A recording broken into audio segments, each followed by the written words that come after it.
I love this moment in the week.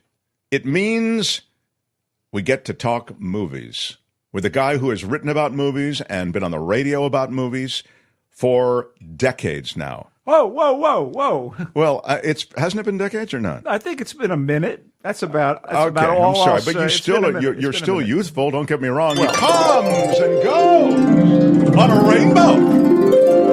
He's the wonderful Michael Snyder, everyone. Michael, welcome. Happy Friday, everybody. I'm feeling refreshed. It's not just the Coachella Valley coffee, which is a booster, baby. No, sir. It's the fact that I just had a tall, cool glass of plastic particulate, and I am ready to go. I'm energized. And as it happens, I'm happy to feel good right now. I just recovered from a bout of the hooties. I'm telling you, it's worse than the heebie-jeebies. Yes, I get it. I've been basically recovering for a few days, and while doing so, I've been working up my new band. Did you know I have a new band? Oh, no, I did not. What's the name of the band? It's with Darius Rucker. It's called Booty and the Hoefish. And I see. We're really excited to be bringing together his country leanings. Don't applaud that. And my anarchic lunacy. Speaking of plastics, no, we won't get to that quite yet. I have a bone to pick with you regarding Oppenheimer and your inability good. to At get least we're talking movies now. I couldn't get through Oppenheimer as a streamer, and I'm the only one in America who's got the guts to say it. I have 4 words for you. Are you ready? Here are the 4 words. Tenuta Vineyards and Edibles. You're watching these things in the evening. It is true. And you're dozing off. A movie that requires your attention. That's the issue. He asked me, what movie should I watch? Courtney and I want to watch. I said, you've got to watch Oppenheimer. It's exquisite. But, Mark, maybe watch it in 2 parts. Does anybody but we? Try to do it before you're popping Mr. Gummy. It is true. I do.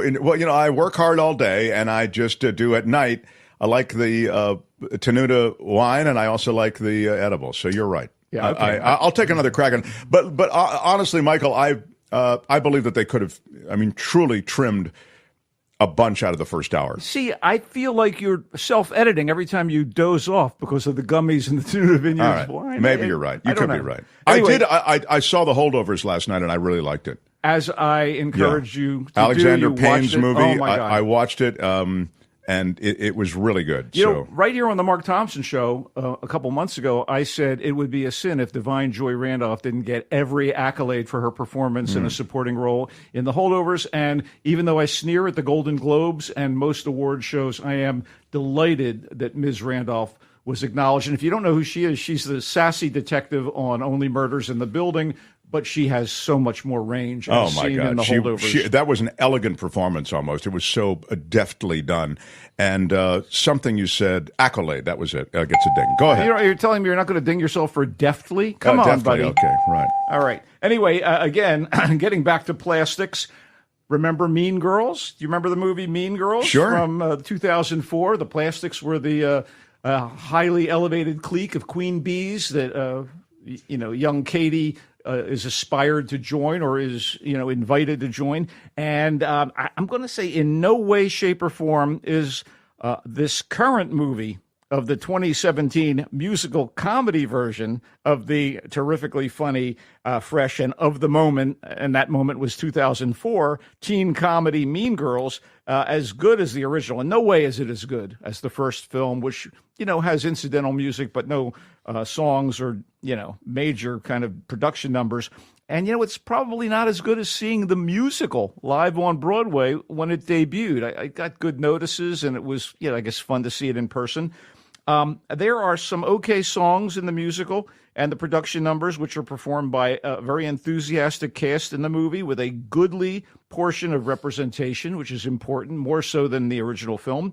And the writer of all versions of the project, except for the crappy made-for-TV 2011 movie Mean Girls 2, which has nothing to do with any of the main characters of the original, is Tina Fey, who was inspired to write this thing by the bestseller Queen Bees and Wannabes about cliques in high school.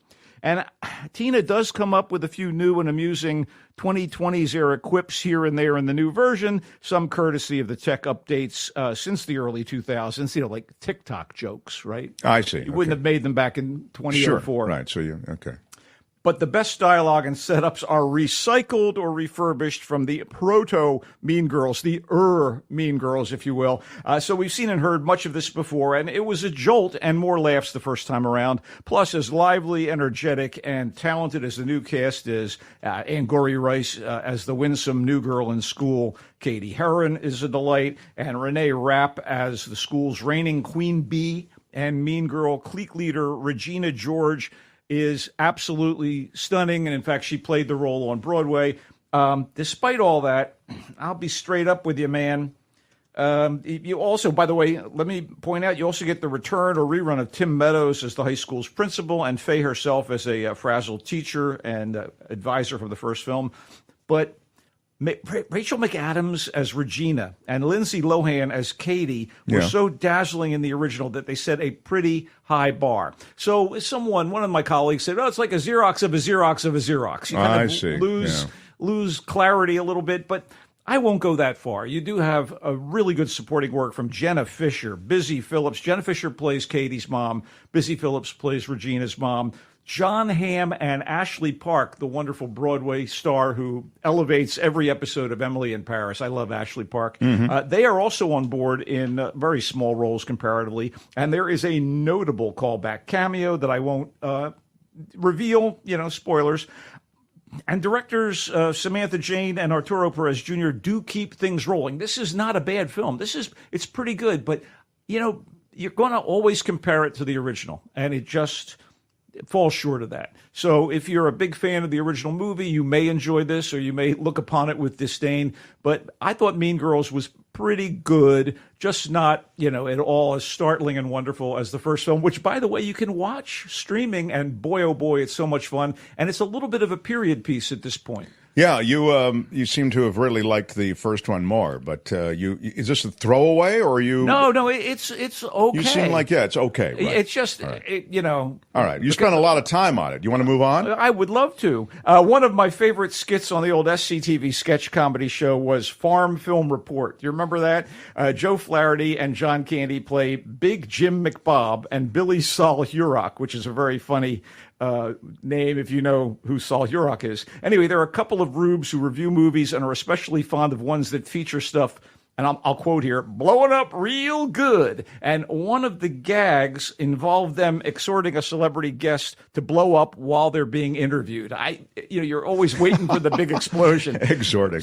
So with that in mind, let's turn to my next review. If you ever enjoyed the lean, limber, and generally dour British bruiser Jason Statham, love Jason Statham, and I'll ding dour. On screen in Take No Prisoners, just mow 'em down fashion, I've got good news, mate. The Beekeeper is here, and it comes in the middle of a spate of releases that all feature lead characters who left a brutal, danger-fraught job behind and have taken up a humble, low-key profession, like beekeeper. In all cases, our hero or anti-hero is pulled back into action by, circumstances. I don't want to do it, mate, but I've got to do it. It talks like that. Thank you, Jason. There was The Bricklayer, which I reviewed last week, and The Painter, which I am going to avoid. Enough is enough. And that said, The Beekeeper is actually a fine popcorn muncher. Wow. I actually love it. dug it. It's empty calories, but it's the action flick of the week, and it has plenty of fury and lunacy to go around with lots of conspiratorial machinations behind the cybercrime that triggers the Beekeeper's rampage. The movie is overseen by director David Ayer, who has made a couple really good movies. He wrote and directed Fury and End of Watch, both of which I highly recommend. But he also wrote Training Day, which is fantastic. One of the best. And when he can dial back his more hacky, grind out some product tendencies, like, for instance, the feeble first Suicide Squad movie, which was all his, he can make a good film. And speaking of hacks, the script was by Kurt Wimmer, who has written some weak remakes of classics, including Point Break and Total Recall, as well as the latest and possibly lamest installment of the Expendables franchise, number 4, which, by the way, features Statham leading its army of mid-level action heroes. And happily, The Beekeeper keeps its focus on Statham, who is like a constantly ticking, exploding, and resetting time bomb named Adam Clay, who sought the quietude of cultivating bees and running All I a wanna modest, do is a cultivate modest my bees. honey business after years of me being out a of it. hired gun. Look, this was a film that embraces its over-the-top I don't want to qualities. do it. I have to do it. It revels in its formula, and it makes it a win for Wimmer, oddly. Win for a Wimmer, everybody. It's called The Beekeeper, Jason Statham. And you think it could, you think it'll be streaming soon so I can do edibles and Tenuta wine while I watch it? I would hope so. It's a B movie. It doesn't deny its It's nature. a B movie. I get it. It's got I think it was unintentional. But for you, look, it's got the kinetic violence, the bursts of hand-to-hand combat, the shoot 'em ups and blow 'em up. So maybe kinetic, but it has that dour humor that so reflects its leading man. Dour, and I'll that helps ding. it. Also, Tom is saying that quietude. I didn't hear you even say quietude, but is a ding word. The wiki aspects of this. This is kind of John Wick light on some level. My friend Hugh came along. He didn't have his clicker, so he didn't get the number of bodies as we got in John Wick 4. That's a callback. When they went to John Wick, the fourth one. The fourth one, literally, Michael's friend had a clicker with him, and he clicked every time somebody was killed. 127 dead bodies. We didn't do it. But by the way, the supporting cast features the slumming Jeremy Irons, Gemma Redgrave, Minnie Driver, Felicia Rashad, not a slouch among them. It's in theaters. I had fun, and it's going to be fun when it streams because I know you don't want to go to the movie theater these days. I do. Well, it's just that the movie theater's got a lot of stuff associated with it I don't want to deal with. So, Well, in a very bold move by any standard, Black British filmmaker James Samuel wrote and directed The Book of Clarence, which is his attempt to do a modern-day version of the 1950s and 60s widescreen biblical epics, complete with a chariot race. I mean, this thing starts off with a chariot race. Wow. And speaking of race... Let me kick down the door and talk to my cheap sons and daughters. Speaking of race, the cast is primarily black. Great. And Good. speaking a mix of street patter and kind of stentorian oration. Get your dinger out. that is a ding. While dressed in appropriate early AD garb, Anno Domini for Year of Our Lord, period garb, cavorting around a desert location done up as Jerusalem. As such, the movie has some fun with the myth of the fair-haired, blue-eyed Jesus. Yes, I mean, the truth is the people who of that area and of that era around Jesus looked more like these black actors than the white European Jesus that is everywhere. Well, isn't that correct? In fact, the Clarence of the title, played by the always charismatic Lakeith Stanfield, is a non-believer, unlike his twin brother Thomas, who was a member of the Apostles and also played by Stanfield. And saddled with debt and threatened by a local moneylender, Clarence sees the love showered on Jesus and decides, I'm going to proclaim myself the new Messiah. So wacky situations ensue in this parallel story to the so-called greatest story ever told. Wow. Samuel is simultaneously trying to honor the classic old Bible movies and the Prince of Peace himself while wringing laughs out of the situation. And he's aided and abetted by a cast that includes established stars Stanfield, David Oyelowo as John the Baptist, Omar Sy, Lupin himself as Barabbas, well-muscled, Alfre Woodard as Mary, mother of Jesus, and Marianne Jean-Baptiste as Clarence's mom, as well as some young stars, Anna Diop, Tiana Taylor, R.J. Seiler, and more. Oh, yeah, there are a couple of white guys on board.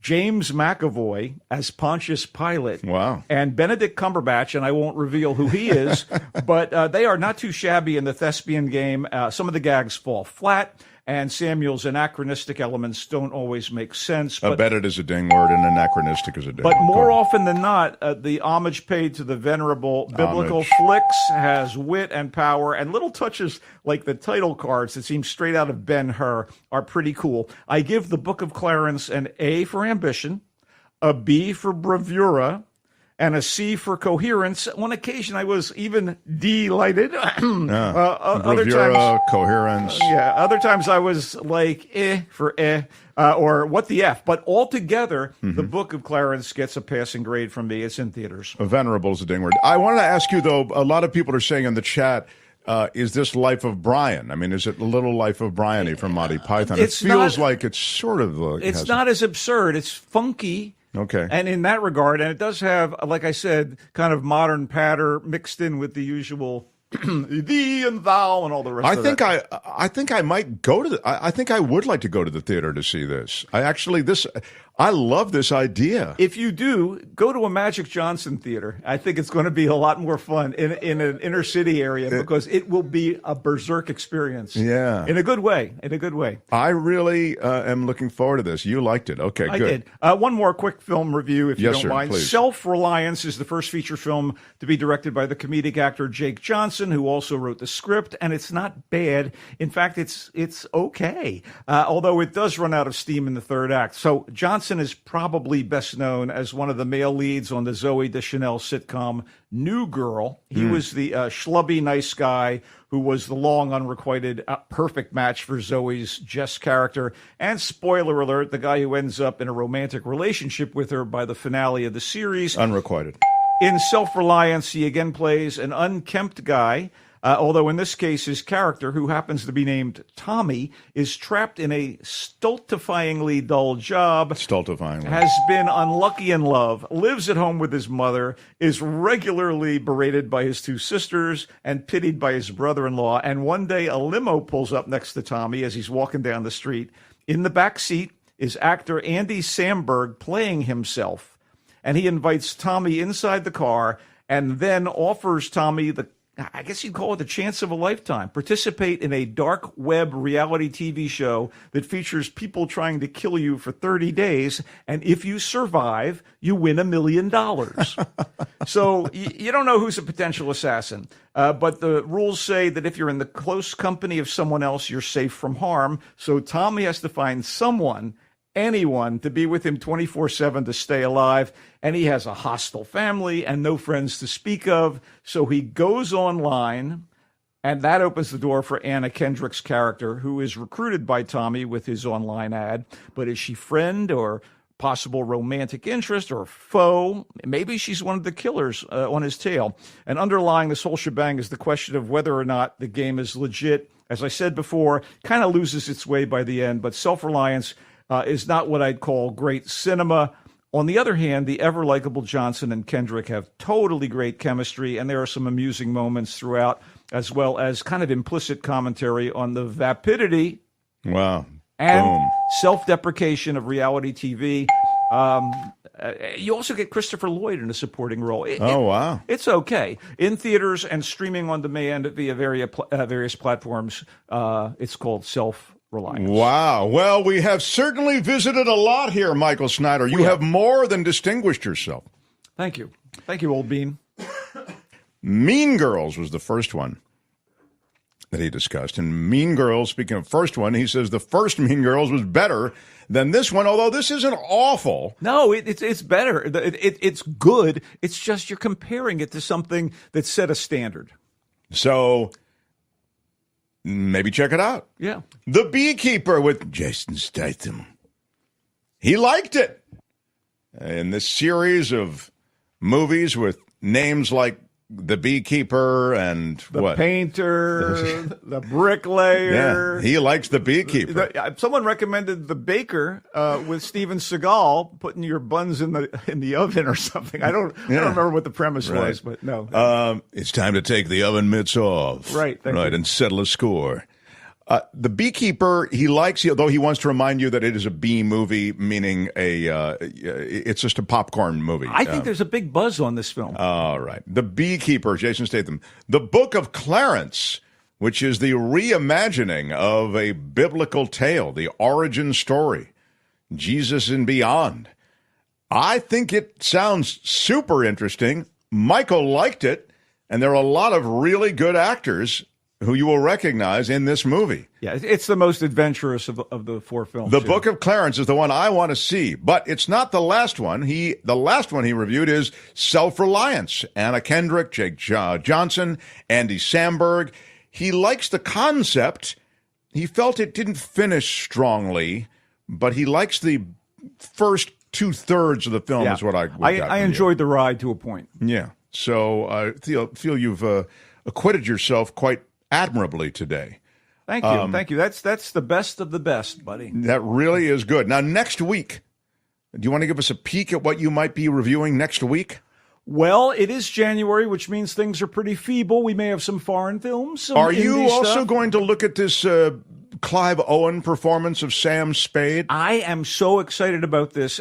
If people don't know about, it's called Monsieur Spade, and Right. it's coming out.